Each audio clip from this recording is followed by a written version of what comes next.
Yo guys, it's me Merlun, back at it again, making straight bangers, and today I bring you a new series I will be doing, which is called Explore Roblox. You might have already seen the Doors video and thought to yourself, this isn't new, and then you'd be right, because this idea actually comes from John Shadlatsky.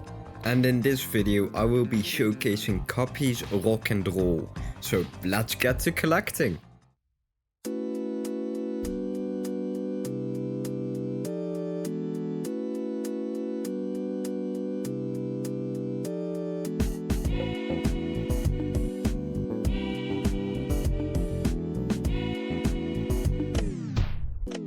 Anyway, right, the tutorial.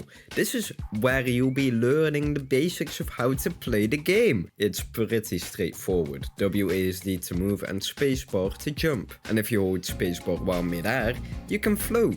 And then if you want to get cool with it, you can incorporate rolling, which you can do by pressing the Q or LT button. The second move you learn here is the dash, which you can perform by pressing the E or X button while in mid-air.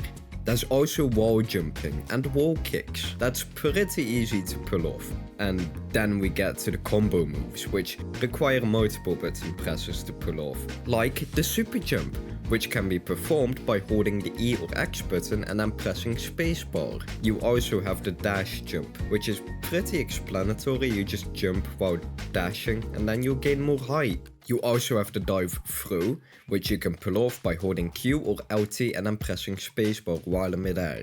Now with the basics out of the way, we can get into the game. The hub will be your resting area, and also the area where you'll be able to train your skills. This is also where you'll be able to change your keybinds.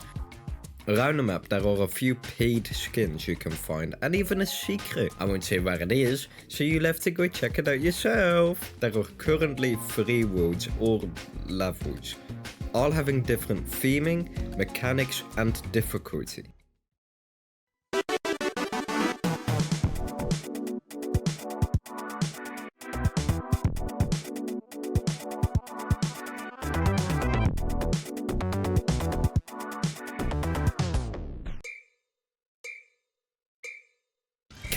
Conundrum is the first world and is also an introduction to the mechanics of the game. You'll notice that there's an egg timer at the bottom of your screen. This is the amount of time you have left before you're out.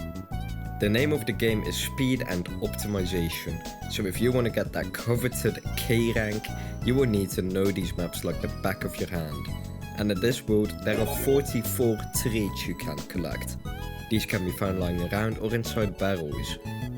Treats aren't the only thing you're gonna be collecting, as there's also notes that don't really do much except for increasing your score, but this might change in the future, I'm not completely sure.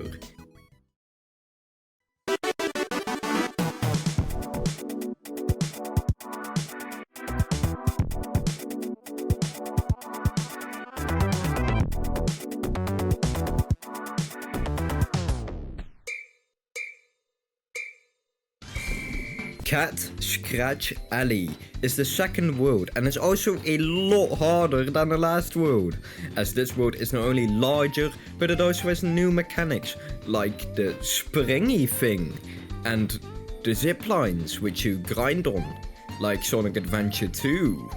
Whoa, whoa! I sure don't want to fall off from here. The way of getting treats in this world is pretty much the same, but instead of barrels, there are now trash cans, which you can kick to get more treats.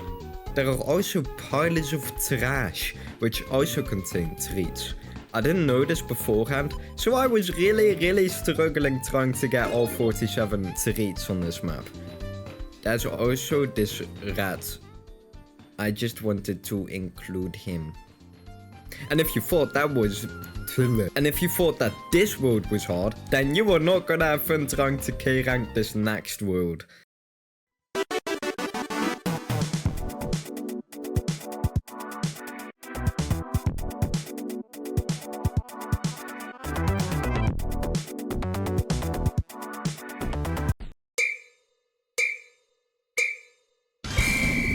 Bugny's Arcade Corner.